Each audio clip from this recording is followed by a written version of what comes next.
Vemos, por ejemplo, la descripción del amor verdadero en 1 Corintios capítulo 13, versículo 4 al 8, en donde dice que el amor verdadero es algo que aprendemos de Dios y está basado en el amor divino, no simplemente en algo sentimental o emocional. Este amor es un reflejo del amor de Dios y normalmente viene después y no antes del matrimonio. En tercer lugar, debemos tener la convicción de que Dios nos da no solo el mandamiento, sino también la capacidad de mortificar los deseos sexuales impuros. La mortificación del pecado es uno de los elementos esenciales en el proceso de la santificación. En Colosenses capítulo 3, versículo 5 dice: mortifica, pues, vuestros miembros que están sobre la tierra: fornicación, inmundicia, malicia, mala concupiscencia y avaricia, que es idolatría. Y en Efesios 5:3 dice: pero fornicación y toda inmundicia o avaricia ni aun se nombre entre vosotros, porque conviene a santos. En 1 de Tesalonicenses capítulo 4 versículo 3 al 5 dice: porque la voluntad de Dios es vuestra santificación, que os apartéis de fornicación, que cada uno de vosotros sepa tener su vaso en santificación y honor, no con afecto de concupiscencias, como los gentiles que no conocen a Dios. El Nuevo Testamento enseña que una de las marcas de la regeneración es la capacidad de mortificar el pecado, o sea, de evitar sentir este pecado. Y aquellos que dicen ser, o que nos decimos ser creyentes, pero que se sigue esclavizado por la carne, en realidad, pues no se pueden considerar personas regeneradas aún, sino personas engañadas. Y esto lo vemos en la primera carta de Juan, en el capítulo 3, versículo 9. Y en Romanos 8, 12 al 14, el apóstol Pablo dice: así que, hermanos, deudores somos, no a la carne, para que vivamos conforme a la carne. Porque si viviereis conforme a la carne, moriréis más. Si por el Espíritu mortificáis las obras de la carne, viviréis. Porque todos los que son guiados por el Espíritu de Dios, los tales son hijos de Dios. Cada persona regenerada es guiada por el Espíritu Santo a hacer morir las obras de la carne. La mortificación es un proceso y una lucha continua que seguirá durante toda la vida. Y aunque los creyentes puedan caer en cualquier pecado, incluso el adulterio, no pueden vivir en la práctica de ningún pecado porque su nueva naturaleza y el poder de la gracia de Dios en sus vidas no lo va a permitir. Todo el argumento de Pablo en Romanos 6 afirma que los creyentes han sido librados del reino y el dominio del pecado, y ahora son esclavos de la justicia. El poder de la gracia es más fuerte que el poder del pecado, y en sí mismo, la garantía de que los creyentes tendrán el poder disponible para mortificar todo pecado. Y esto lo podemos ver en Romanos capítulo 6, versículo 14 y Romanos 5, capítulo 21. Nadie es sexualmente impuro por la razón de que tiene impulsos sexuales. El camino a la pureza no es negar la realidad de estos impulsos, sino encontrar la gracia en Jesucristo para encauzarlos por los canales ordenados por el Dios vivo, por la manera en la que Dios nos manda que realmente utilicemos nuestra sexualidad. En cuarto lugar, la cuarta forma de poder evitar caer en este pecado es que debemos tener la convicción de que nuestro cuerpo, incluyendo nuestras capacidades sexuales, existen para el servicio del Señor. Mas el cuerpo no es para la fornicación, sino para el Señor, y el Señor para el cuerpo. Lo dice Primera de Corintios capítulo 6, versículo 13. Y algunas personas dicen: tengo estómago, me da hambre. Dios hizo los alimentos para satisfacer esta necesidad. Por ello, las viandas son para el vientre y el vientre para las viandas. Así también, tengo un cuerpo, el cual tiene apetitos y capacidades sexuales. Por tanto, pues tengo que satisfacer esos apetitos del modo que yo escoja, ¿no es así? Pues no, dice Pablo. Ese paralelismo o esa analogía es incorrecta. Esa comparación no es adecuada. El cuerpo no se hizo para la impureza sexual, sino para el servicio de Dios, y el Señor es para el cuerpo. ¿Ven lo contrario que es esto a los pensamientos del mundo? El mundo dice, ese cuerpo es mío, este cuerpo es mío, es mi propio terreno de juego y es asunto mío como yo lo use. Esa manera de pensar, pues no es correcta. Dios hizo el cuerpo. Dios es el dueño por creación. Y como se dice al final del pasaje, le pertenece a Dios por redención. La quinta forma para poder ir evitando este pecado es que debemos tener la convicción de que no existe la actividad sexual casual y sin compromiso. ¿O no sabéis que el que se junta con una ramera es hecho con ella un solo cuerpo? Porque serán, dice, los dos en una carne. Empero, o sea, reafirmo, el que se junta con el Señor, un espíritu es. En 1 Corintios capítulo 6, versículos 16 y 17 leemos esto. La idea del sexo recreativo, casual y sin compromiso no es algo que comenzó ahora. Es un concepto que se hizo desde los tiempos grecorromanos, que regía en los días de Pablo. Pero la enseñanza del apóstol aquí enfatiza que tal cosa no existe. Si pasas 15 minutos en una relación sexual, vienes a ser una sola persona con el otro cuerpo. Se efectúa una misteriosa intimidad sexual, vamos a llamarlo de esta forma, una unión sexual, una atadura incluso. Hoy en día la ciencia y la psicología lo llama una codependencia.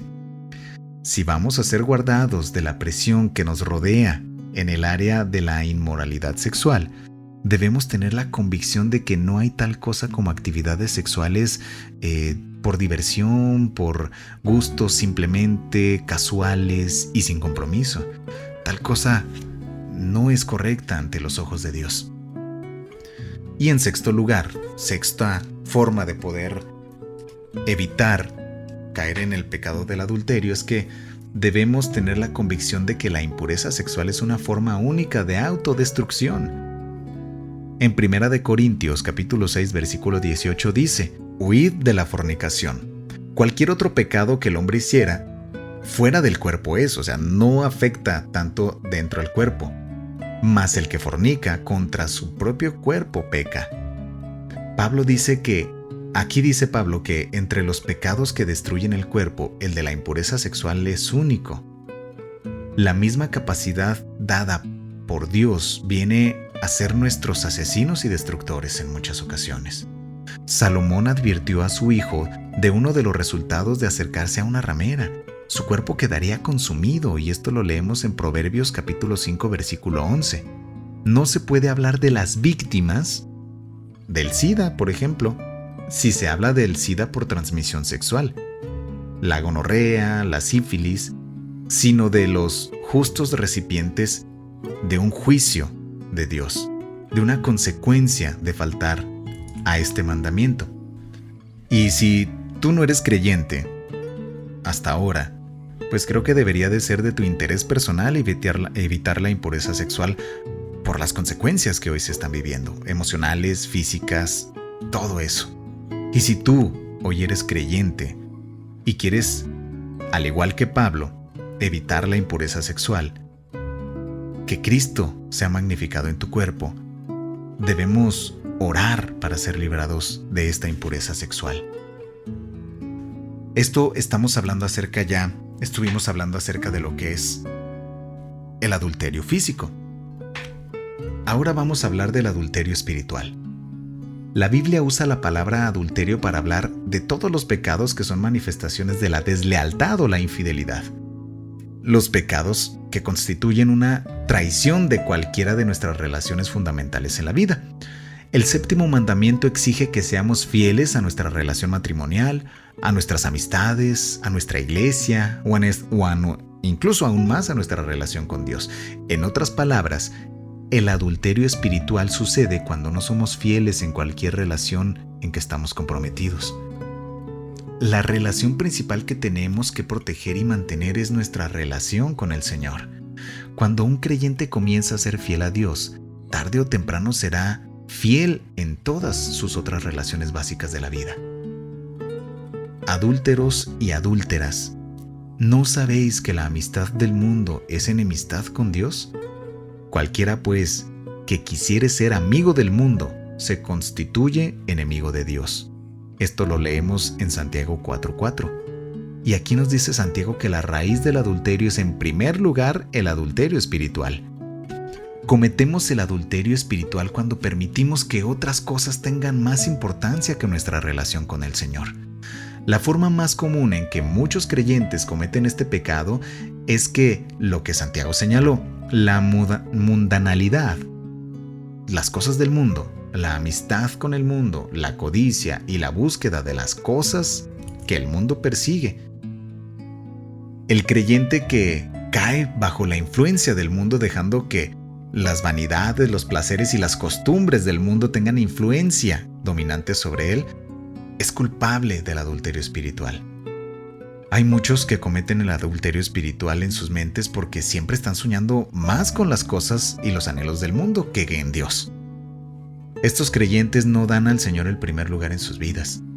La infidelidad espiritual se manifestará tarde o temprano en la familia, en la iglesia o en cada aspecto de sus vidas.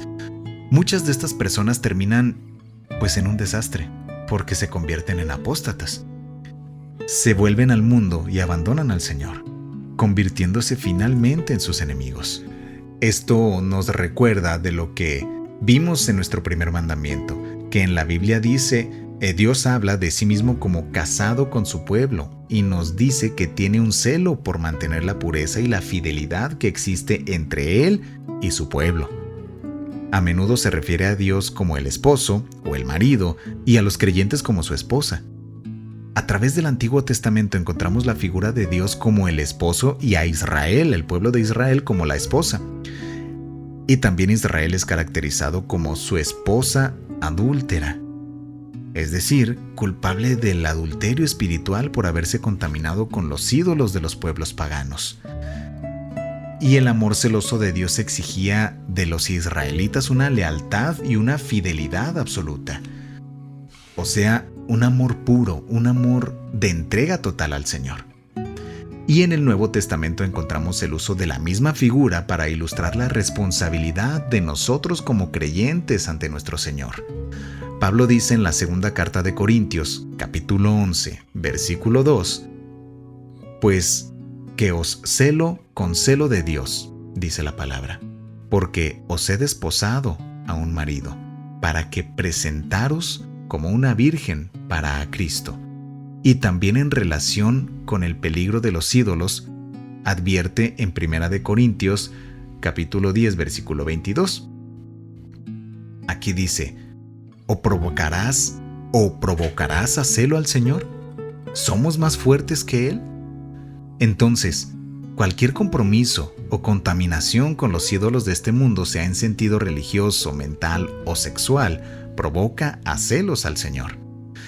Él no permitirá que ningún rival ocupe nuestros afectos, ni tampoco que seamos contaminados por ningún ídolo. Entonces, el lado positivo de este mandamiento es que seamos fieles al Señor y fieles en cada relación en que Él nos haya colocado. Esto es el punto principal acerca de la fidelidad. Si tú hiciste votos en tu matrimonio ante Dios, pues debes de ser fiel a ellos y debes procurar evitar todo pensamiento que te lleve a caer en este problema. Hoy en día vemos muchísimos casos de divorcio, muchísimos casos de engaño, muchísimos casos que han caído en esto. Familias destruidas por esto. Incluso muchos suicidios a causa de este tipo de problemas. Y todo es por falta del amor y el respeto a Dios, y obviamente eso nos lleva a no obedecer estos mandamientos, y ahí está la consecuencia. Entonces, si tú aún no estás casado, pues debes buscar el amar, honrar a Dios de la forma en la que hoy en día tú has aprendido, independientemente del pasado, porque sabemos que Hoy no nos encontramos bajo la ley. Estamos estudiando estos mandamientos para entender la forma de cómo honrar hoy, actualmente, a Cristo, ya que lo has aceptado como tu Señor y tu Salvador. La palabra dice que todo aquel que está en Cristo nueva criatura es. Las cosas viejas pasaron, y he aquí todas son hechas nuevas. En 2 de Corintios capítulo 5 versículo 17 encontramos esto, y eso es lo que nos invita a todos aquellos que hoy deseamos retomar el buen camino, el camino que honre y que le dé la gloria a Dios. Hoy entendemos que debemos cambiar y renovar nuestro pensamiento, nuestras motivaciones y nuestras intenciones en el mundo. Eso es de lo que habla este séptimo mandamiento, que no seamos infieles a Dios. Y si mantenemos nuestra fidelidad a Dios, si buscamos en primer lugar agradarle a Él, todas esas satisfacciones que el mundo nos ha enseñado a querer obtener van a quedar atrás. Y nuevas satisfacciones y deseos llegarán a tu corazón, te lo digo por experiencia personal. Y no hay mayor gozo que el darte cuenta que todos los días te estás esforzando y estás luchando por agradarle a Dios. Esa es la mayor satisfacción que tú puedes tener hoy en día.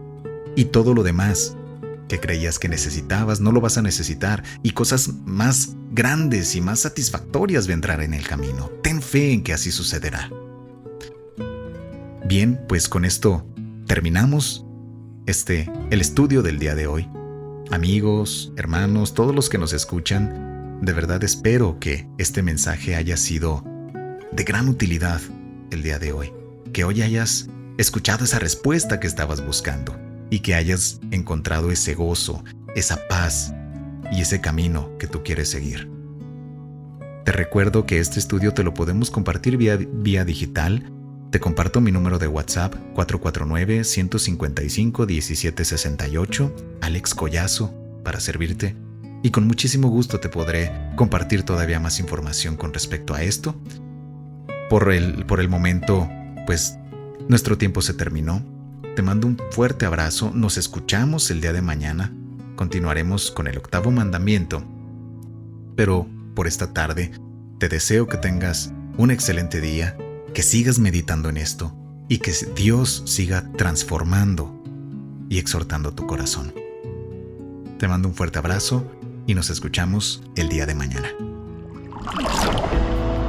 Dichosos más bien, contestó Jesús, los que oyen la palabra de Dios y la obedecen.